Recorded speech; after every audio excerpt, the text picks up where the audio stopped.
Iya, terima kasih atas kesempatan yang diberikan kepada saya untuk mempresentasikan materi mengenai perspektif Kristiani mengenai beberapa hal. Namun sebelumnya, saya akan memperkenalkan diri. Nama saya Emilia Wiratraur. Saya dari Fakultas FKIP Prodi PGSD Maluku Barat Daya.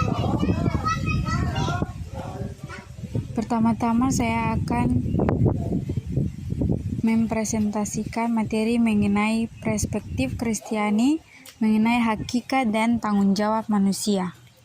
A. Hakikat manusia. Di Kejadian 1 ayat 26 dikatakan bahwa manusia merupakan satu ciptaan Tuhan yang paling sempurna dan mulia, karena Tuhan melengkapi manusia dengan hikmat, akal budi, dan perasaan. 2. Manusia merupakan gambar dan rupa Allah. Artinya manusia juga memiliki kesanggupan untuk meniru sifat-sifat Allah dan manusia dapat membangun hubungan dengan Allah. B. Tanggung jawab manusia. Di Kejadian 1 ayat 28 dan Kejadian 2 ayat 18, tanggung jawab manusia adalah 1. Manusia diciptakan sebagai mandataris Allah, artinya manusia diberikan tanggung jawab oleh Allah untuk memperbanyak keturunan, memenuhi dan menaklukkan bumi, serta berkuasa atas segala binatang yang ada di bumi. 2. Manusia diciptakan sebagai makhluk individu, artinya setiap individu diberikan talenta oleh Allah dengan tujuan untuk dikembangkan, untuk memenuhi kebutuhannya, dan terutama untuk kemuliaan nama Allah. Yang ketiga, manusia diciptakan sebagai makhluk sosial, artinya manusia tidak dapat hidup sendiri karena manusia membutuhkan manusia yang lain untuk memenuhi kebutuhannya. Jadi manusia diciptakan untuk saling melengkapi. Yang berikut perspektif Kristiani mengenai moral. A. Pengertian moral Kristen. Moral berasal dari bahasa Latin yaitu mores, yaitu mengenai kesusilaan atau kebiasaan baik yang berlaku pada suatu kelompok tertentu. Jadi dapat disimpulkan bahwa moral adalah baik dan buruknya tingkah laku atau sikap atau perbuatan seseorang. Sedangkan moral Kristen adalah moral yang bersumber dan sesuai dengan Alkitab yang dinilai berdasarkan norma-norma yang terdapat di Alkitab. Contoh norma yang terdapat dalam Alkitab. Di Keluaran 20 ayat 15, ketika seseorang mencuri barang milik temannya, dia dianggap memiliki moral yang tidak baik. Sedangkan di Galatia 6 ayat 1-10, ketika seseorang menolong sesama yang kesusahan atau terdampak musibah, hal ini menunjukkan bahwa orang tersebut memiliki moral yang baik.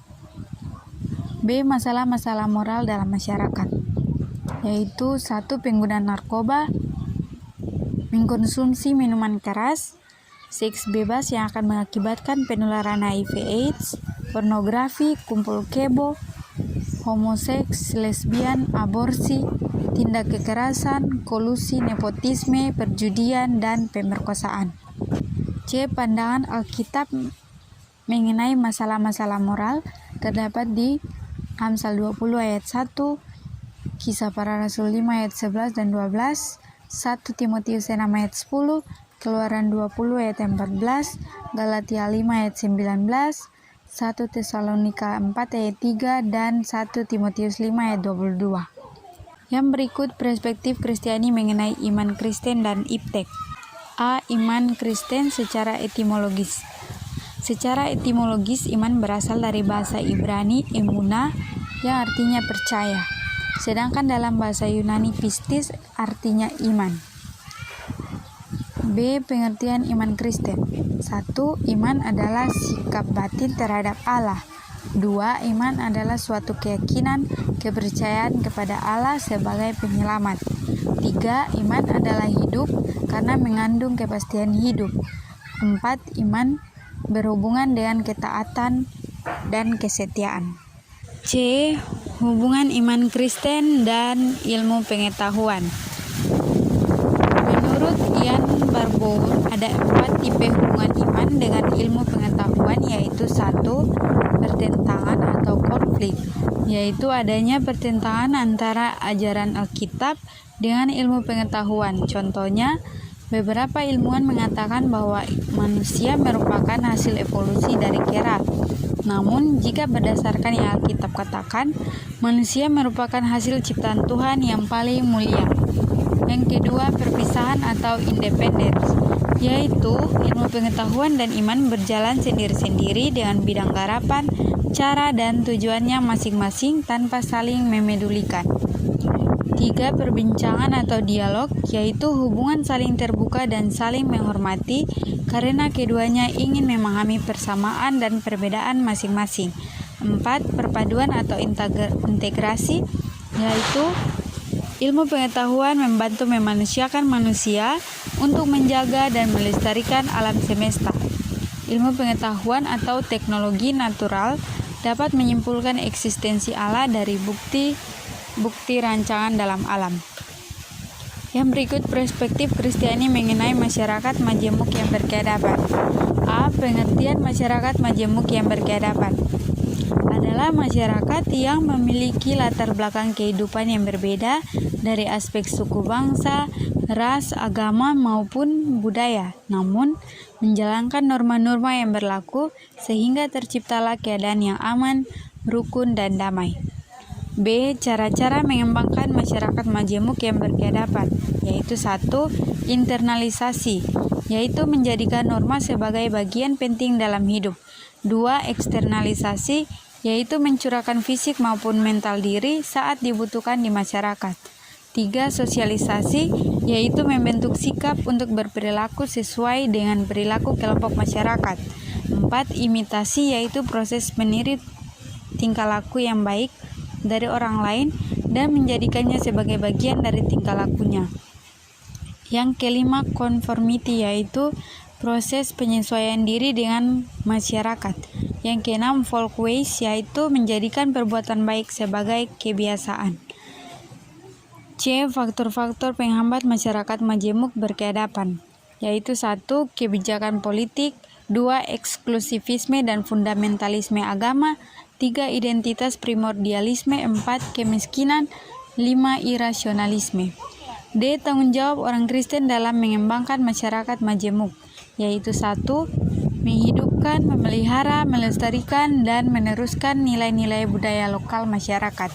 2. Menanamkan nilai-nilai etik, moral, dan spiritual yang berdasarkan Alkitab. 3. Bersama menemukan solusi atas masalah-masalah untuk mengembangkan masyarakat majemuk berkeadaban. Yang berikut perspektif Kristiani mengenai budaya. A. Pengertian budaya. Budaya merupakan cara hidup yang dimiliki dan diwariskan dari generasi ke generasi. Budaya terbentuk dari unsur agama, politik, adat istiadat, bahasa, serta karya seni. B. Tanggung jawab manusia sebagai makhluk berbudaya, yaitu menggunakan akal budinya untuk terus menciptakan benda-benda maupun hal-hal yang baru untuk memenuhi tuntutan jasmani dan rohani yang dapat menimbulkan kebahagiaan. Yang berikut perspektif Kristiani mengenai hukum. A. Pengertian hukum. Hukum adalah peraturan yang dibuat untuk melindungi kepentingan manusia dan mengatur cara manusia memenuhi kepentingan itu. B. Peran orang Kristen dalam menjalankan hukum, yaitu 1. Orang Kristen harus menjalankan apa yang tertulis dalam hukum Tuhan karena hukum Tuhan bersifat konstan dan abadi. 2. Turut bertanggung jawab untuk menaati peraturan yang dibuat oleh pemerintah selama tidak bertentangan dengan hukum Allah. Dan yang terakhir, kerukunan hidup antar umat beragama. A. Pengertian hidup rukun. Hidup rukun adalah situasi hidup bersama di mana di dalamnya tercipta kedamaian tanpa adanya konflik atau pertentangan antar masyarakat. B. Makna kerukunan antar umat beragama yaitu hidup bersama dalam masyarakat membutuhkan toleransi, solidaritas, dan kerjasama yang dilandasi oleh kejujuran dan ketulusan hati. Sekian dan terima kasih. Kalwedo.